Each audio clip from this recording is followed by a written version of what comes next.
So hey guys, welcome back to the channel. তো আজকের ভিডিওটা আশা করি তোমরা রিল শর্টস থেকে বুঝেই গেছো কি হতে চলেছে।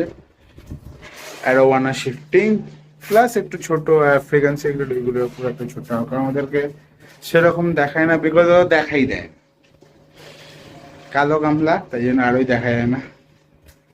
তো ওইটাই তো এখন এটা এগুলো একদম ঠিক আছে। এর ব্যাপারে তুমি ভিডিওতে জানবে এটা কেন ব্যাড লাগিয়েছি। আরে ওনার নিচে বসে আছে বিকজ জলটা আজকে একটু ঠান্ডা হয়ে গেছে, কারণ সবাই জন্য কলকাতায় ভালো বৃষ্টি হচ্ছে। অস্কার দুজন ঠিক আছে, এ হাঙুড়ে ও হাঙুড়ে, সবাই হাঙুড়ে এখানে, বিকজ এভরি টাইম এদের জন্য ফিডিং টাইম। ফর এক্সাম্পল এই দেখো চলে যাচ্ছে, জানি এটা খোলা হচ্ছে অন্য খাবার দেওয়া হবে, বাট অ্যাকচুয়ালি দিতে হবে। তো চলো ভিডিওটা শুরু করে, আর একটু পরে তোমাদের দেখাচ্ছি সিক্রেট গুলোর এখন কি অবস্থা। তো আমি অ্যাকোরিয়ামের মেজারমেন্ট নিয়ে আমি ভেবেছি আগে একটা কেজ মতন করবো, তারপর ভাবলাম কেজটা ছোট হয়ে যাবে। তো যে ব্রেথটা ওই মেজারমেন্ট নিয়ে ইলেকট্রিক ওয়্যার দেয়ালে লাগানোর যে কেসিং ইউজ হয় ওটা ইউজ করি, বিকজ ওটা হেভি আর ওটা প্লাস্টিক, ওটা কোনো প্রবলেম হবে না, ওটা জলেও গুলে যাবে না, কিছু না। তো ভালো করে তার আগে আমি কি বললাম, হ্যাঁ তার আগে আমি ভালো করে জল চেঞ্জ করে নেব, বিকজ আমাকে একটা বন্ধু বললো যে দাদা তুমি জল চেঞ্জ করে নাও অ্যাকোরিয়ামে মাছ ঢালার আগে, স্পেশালি অ্যারোওয়ানা, বিকজ ওটা খুবই সেন্সিটিভ মাছ।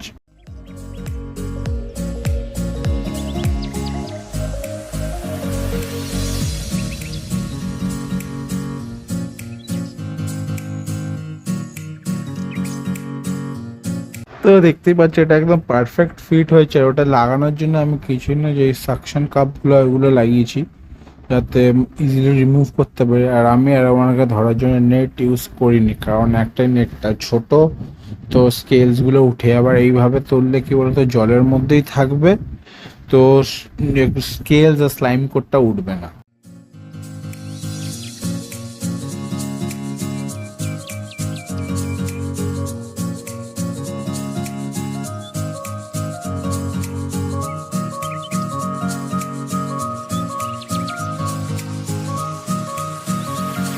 তো আমি অ্যারোওয়ানার সাথে আমার যে দুটো ছোট ছোট কই, মানে ছোট এখন এর মধ্যে বড় হবে, এরাও এর মধ্যেই থাকবে, এদেরকে সবাইকে আমি শিফট করেছি।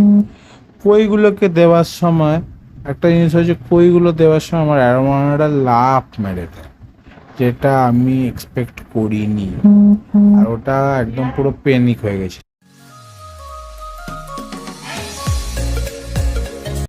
তো এখানে বুঝতেই পারছো অ্যারোওয়ানাটা লাফ মেরে বেরিয়ে, তাড়াহুড়ো করে নেট খুঁজছিলাম, তার জন্য নেট ফেট, কারণ হাত দিয়ে ধরার চেষ্টা করে পারিনি, তো নেট খুঁজলাম। নেট খুঁজে ওকে আগে এই জলে দিলাম, দিয়ে একটুখানি দাঁড়ালাম যাতে ও একটু স্টেবিলাইজ হয়ে যায়, তারপর ওকে আমি বড় ট্যাঙ্কে ছেড়ে দিলাম, কারণ ওকে বেশিক্ষণ এই বালতিতে এই অবস্থায় রাখার কোনো মানে হয় না। তো আমি তাড়াতাড়ি ওকে এতে ছেড়ে দিলাম, আর ট্যাঙ্কেও একটু ভয় পেয়ে গেছিলো।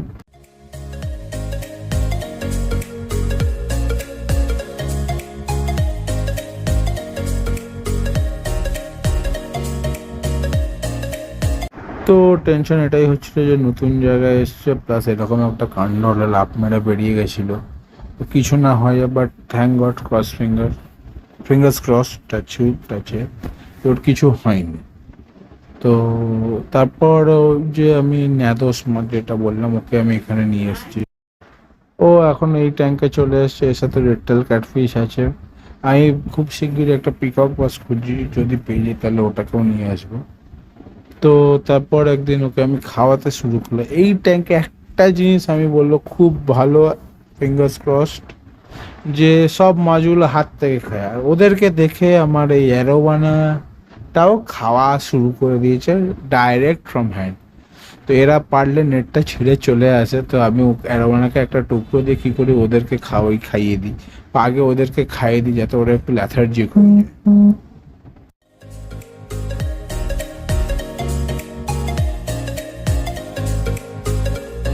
তো এই যে ন্যাদুস মাছ, এও কিন্তু পুরো মোটামুটি ধরে নাও একটা পিকক বাসার মতন বা ড্যাটনয়েডের মতনই অ্যাটাক করে, আর এটা হচ্ছে দেশি ভার্সন। মানে ওরা যত তাড়াতাড়ি কেলিয়ে যাবে এ তত তাড়াতাড়ি কেলাবে না। মানে এই মাছটা আমি শুনেছি নাকি এমনি বাজারে লুপ্ত হয়ে যায়, বাট গালিব স্ট্রিটে তাও দেখতে পাওয়া যায়। আমার রেটেল ক্যাটফিশটার পছন্দের জায়গা হচ্ছে এই নারকলের খোলা। জানি না বড় বড় তো হয়েছে নিশ্চয়ই, কিন্তু ওর মধ্যেই থাকতে ভালোবাসে। এবার ওর জন্য একটা পাথরের কেভ মতন করতে হবে যাতে ও ওর মধ্যে একটু শান্তিতে থাকে। আর ও কিছুদিনে বড় হয়ে গেলে ও টাইগার শ্রাবণ দুজনকেই আমি বড় ট্যাঙ্কটায় শিফট করে দেবো। আর ওর মধ্যে একটা খালি পিকক বাস থাকবে।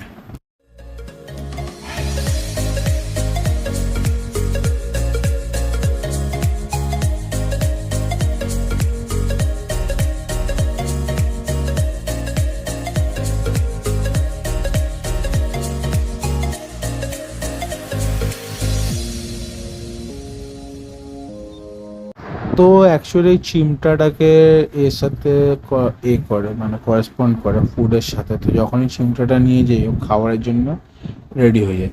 তো একটা কাণ্ড হয়ে গেছে, যেহেতু জলটা পরিষ্কার করে জলটা পাতলা হয়ে গেছিলো, প্লাস কিছু তো একটা প্রবলেম আসবে, এইটা ওভারফ্লো করে যাচ্ছিলো। তো আমি বাধ্য হয়ে এর মধ্যে একটা ভ্যালভ লাগালাম। ভ্যালভটা যখন পুরো খোলা থাকে জল বাড়ছে, দেখতে হয় জল ওভারফ্লো করে যাচ্ছে।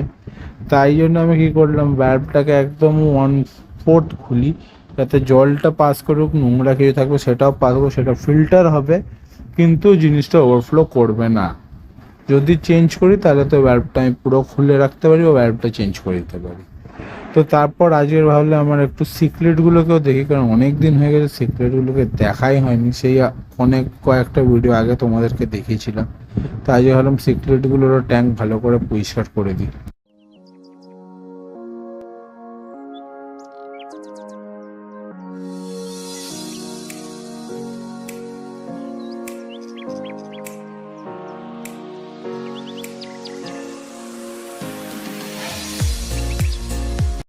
তো সিক্রেটগুলো পরিষ্কার করার সময় দেখলাম যে এর মধ্যে একটা এটা মনে গ্রিন টেরার বা কি, আমি জানি না, নামটা বারবার ভুলে যাই। 8-10টা মতন আফ্রিকান সিক্রেট আছে, আরও কটা ভাবছি নিয়ে আসবো। স্ট্রবেরি কালারের একটা রয়েছে, মানে ওর কালারটা এখন ব্লু হয়ে গেছে।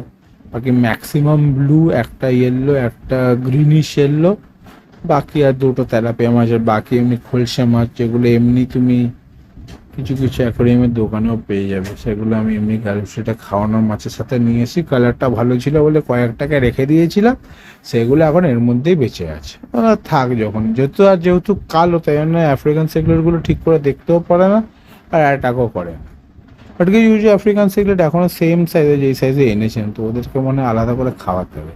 আর একটা ফিল্টার 1 মাস পরে পাল্টালে যে কতটা নোংরা হয় সেটা তোমরা দেখো।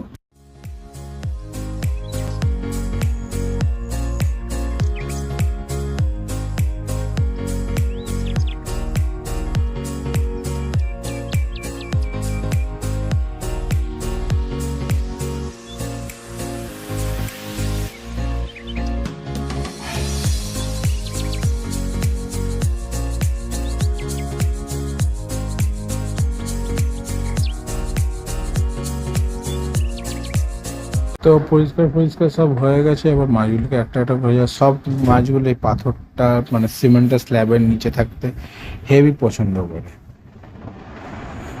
জানি না কেন, বাট এখানে থাকতে এতই এদের পছন্দ যে এদের কিছু যায় আসে না। তো যতই মাছ ছাড়ি, যেখানেই দিই, যতই জায়গা থাকো, এটা এর নিচে একদল ঝাঁক বেঁধে বসে থাকবে। সো আজ ভিডিওটা কেমন লাগলো বলে লাইক করো, শেয়ার করো, সাবস্ক্রাইব করো। তো ফাইনালি অ্যারোওয়ানাট মুভ আউট হয়ে গেছে, ছোটো ট্যাঙ্ক থেকে বড় ট্যাঙ্কে শিফট হয়ে গেছে। এখন ওকে এখানে 1 মাস মতন রাখবো, যাতে আর একটু বড় হয়, আর একটু উইথটা বাড়ে, যাতে ও নিজের ডমিনেন্স করতে পারে। কারণ দেখো বাকি মাছগুলো অ্যাজ সাচ কোনো হার্ম করে না ছোট না হলে। আর অনলি প্রবলেম হচ্ছে কি, ওরা কি ওর বডিতে, কই ফিশগুলো জেনারেলি এটা করে যে বডিতে একটু করে, এতদিন পাশাপাশি থাকলে কি বলতে অ্যাডজাস্টেড হয়ে যায়, তাই জন্য প্রবলেমটা অনেকটা কমে যায়। আর তাছাড়া সিক্রেটগুলো, একটা সিক্রেট হাতির মতন বড়, আর বাকিগুলো একদম ছোট চুনোপুটি, যেই সাইজে এনেছিলাম ওই সাইজে রয়ে গেছে। বুঝতে পারছি না কেন, খাবার ইকুয়ালি দেওয়া হয়, খাবার ছড়িয়ে দিই যাতে এক জায়গায় না থাকে। কেঁচো আমি 3 জায়গায় ড্রপ করি যাতে সবাই খেতে পারে। মনে হচ্ছে ওদেরকে আবার ফেরত আনতে হবে কাঁচের ট্যাঙ্কে, আর অ্যাবাকে ওর মধ্যে দেওয়া। বাট অ্যাবাকে ওর মধ্যে দেওয়ার আগে ওর পুরো একটা ভালো করে আমায় করতে হবে, নেটের ব্যবস্থা, মানে এখন নেট যেটা আছে ওর থেকে ভালো নেট, নাহলে আবার বেরিয়ে যেতে পারে। তো যাই হোক, দেখা হবে নতুন ব্লগে। So tata. আর 500 করিয়ে দেয় এই বছরের শেষে। তো দেখা হবে নতুন ব্লগে। So tata.